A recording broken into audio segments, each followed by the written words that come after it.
So మనందరం చూస్తున్నాం. ఈ కూటమి ప్రభుత్వం ఏర్పడిన తర్వాత పవన్ కళ్యాణ్కి కొన్ని అంటే యాక్షన్ తీసుకోవడానికి అన్ని ఇది లేదనమాట, ఆయన హ్యాండ్లో లేని అదనమాట. అయితే ఇప్పుడు మనం చూస్తున్నాం భూమాఫియా మొత్తం లిస్టు తీసుకుని ఎవరెవరు చేస్తున్నారు ఏంటి, ఆయన పవన్ కళ్యాణ్ గారు అంతా ఒక లిస్టు చేసి ఈ చంద్రబాబు గారికి ఫిర్యాదు చేసినట్టయితే మనకు తెలుస్తుంది. సో అసలు ఆ భూమాఫియా ఏంటి, దాన్ని అరికట్టాలి అనే విధంగా ప్రభుత్వం చర్యలు తీసుకోవాలనే విధంగా ఆయన అయితే చెప్పారు.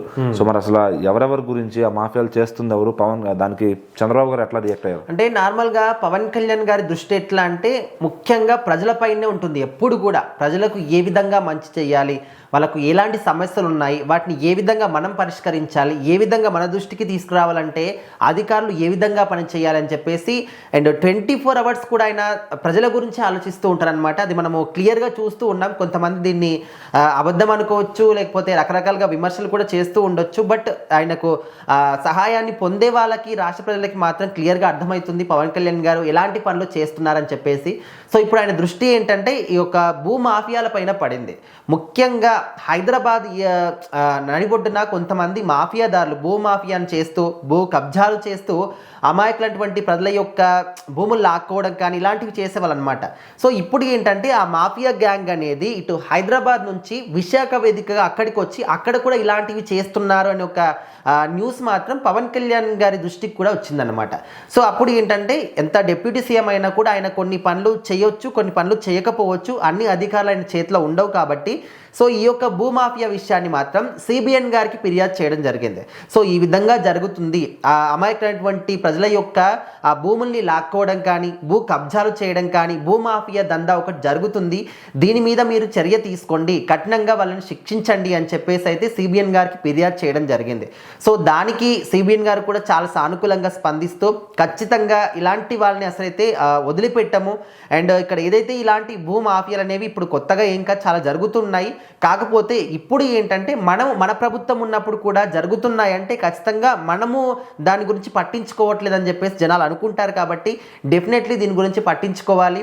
అధికారులకు కావచ్చు, పోలీస్ యంత్రాంగానికి కావచ్చు, ఇప్పటి నుంచే కూడా కొన్ని ఆదేశాలు జారీ చేస్తున్నారు. ఎట్లా అంటే మీ దగ్గరికి ఎవరు ఇలాంటి ఫిర్యాదు చేసినా కూడా వెంటనే మా దృష్టికి తీసుకురండి. ఇప్పుడు నార్మల్గా ఇప్పుడు భూమి ఈ విధంగా లాక్కుంటున్నారంటే వాళ్ళు ఎవరికి చెప్పుకుంటారు, వాళ్ళ ఊరికి ఒక అధికారి లేకపోతే సర్పంచ్కో ఈ విధంగా చెప్పుకుంటారు. సో వాళ్ళు అక్కడక్కడ మాట్లాడుకోవడం కానీ, సెటిల్మెంట్లు చేయడం కానీ చేస్తూ ఉంటారు. కానీ ఇప్పుడు మాత్రం అలాంటి జరగడానికి వీల్లేదు. సెటిల్మెంట్లు జరగాల్సిన అవసరమే లేదు.